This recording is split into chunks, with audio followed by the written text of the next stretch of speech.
Hey everyone, this is my real hair.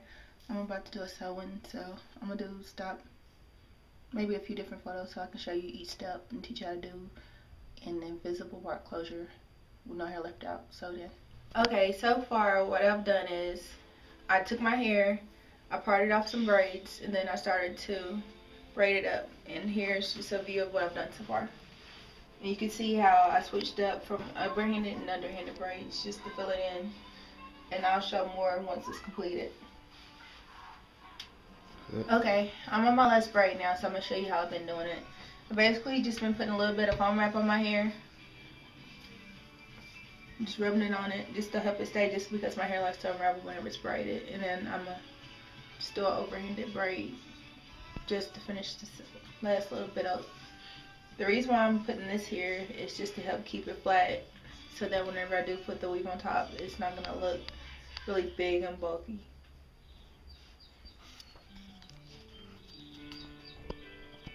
And I'm going to go ahead and turn so that y'all can see what I've already done as far as the rest.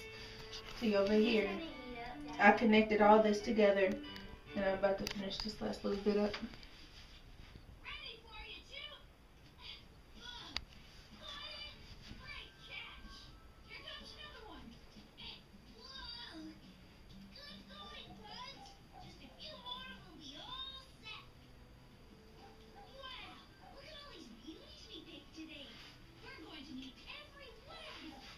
Basically, what I'm gonna do right here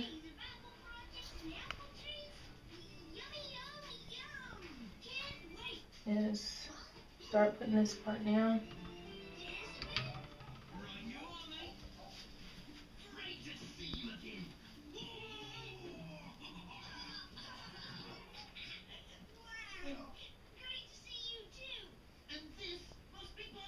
And once I get this completely braided, I'm gonna just tuck here, pull this down here, tuck there, and then place a hairpin right there, and I'll be done.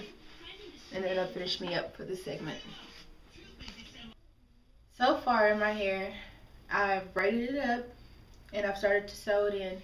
And as you can see, I basically just started from the bottom and I tracked up this way. Once I got to here, I started to curve it around. And now I'm to the point where I'm just going to start laying them across like this. So all I'm going to do is take the hair. I'm going to measure it to see how far I want it, which would be from here to here for this section.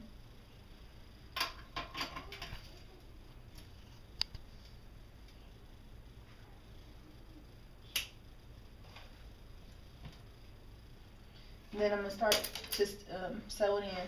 The only thing you have to remember is it's best to knot the thread first. Then you knot the thread onto the track so that you don't have to cut your hair when you take it out later. Like that. And then you just stitch it to your hair.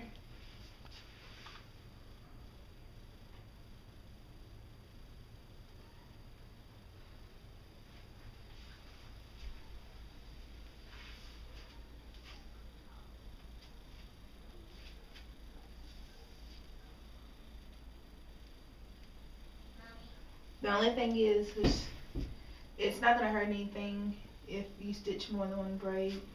Just make sure that you're pulling your thread tight enough as you're going across each.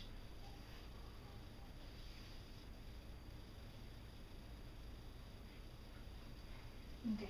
Now this is a crazy angle, but all I have left to do is to sew a few rows here, across here, to finish this up as close as I can to get to these braids.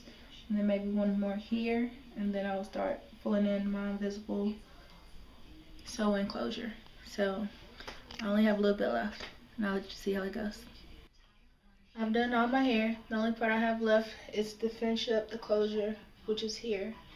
Basically, I am going to slant this way, all the way up on both sides, and then do a twist and tuck. And I'll show you the finished product in the next segment.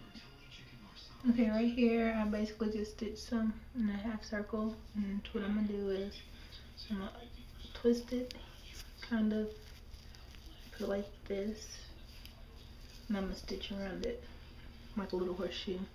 So I make it kind of tight, and then I'm going to close it up. Okay everyone, I'm done. This is the final look. As you can see, I closed it up. It's a little thicker than I intended, so of course I'm going to have to follow up with another video on how to trim it, how to thin it, and maybe some other ways of styling it.